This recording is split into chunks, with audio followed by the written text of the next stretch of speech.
Hello friends, Dr. Anjali here. Today I'll be speaking something about indigestion, which is a very common problem seen in a child, in a youngster, or in old age people too.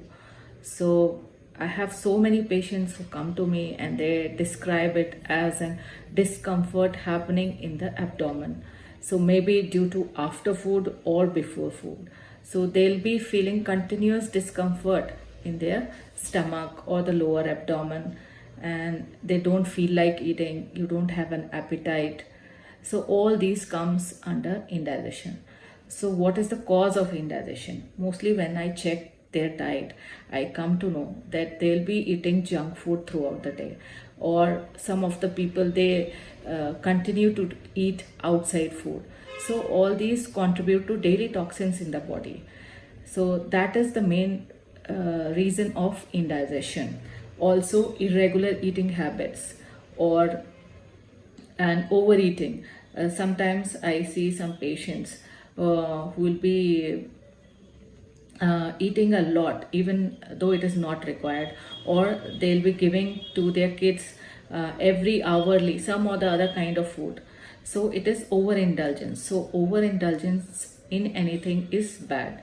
So or drinking excess of taking excess of dry or stale food, or eating too fast also, or due to some emotional stress. All these reasons contribute to indigestion in your body. And other causes of indigestion could be due to some underlying pathology like a gallbladder stone or an ulcer or gastritis or pancreatitis, or use of more of NSAIDs. So what are the do's and don'ts you should do during an indigestion?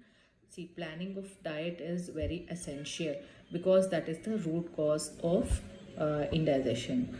So you can take an old rice, moong dal, buttermilk, rice gruel, or cow's ghee, fresh garlic, fresh ginger, black salt, or cumin seed. One can take light food in moderation. Usually I advise my patient to take moong dal khichdi until they feel completely out of indigestion. One can drink warm water or medicated water, especially after the meals. Leave 3 hours of gap between the two meals. Chew the food properly and allow enough time for the meals. And one should do regular exercises. So these are all the do's one should do during an indigestion. So what is apatya? Apatya is what you should not do at the time of indigestion. So please avoid all kinds of heavy food. Heavy food includes like intake of meat products, and then in vegetables or in vegetarian diet, please avoid taking of rajma, then chana, tuar dal, peas, potatoes. All these increases the air element in your body or the vata in your body. Also, I ask my patients to avoid curd and too oily foods also, and also intake of green chilies and red chilies. Please avoid drinking water just before intake of meal, as it suppresses the Jatharagni or the digestive fire in your body. Then please avoid all kinds of heavy meals at night. As possible, you must take a lighter meal. If you are suffering from indigestion, please take khichdi as a whole day diet in your routine.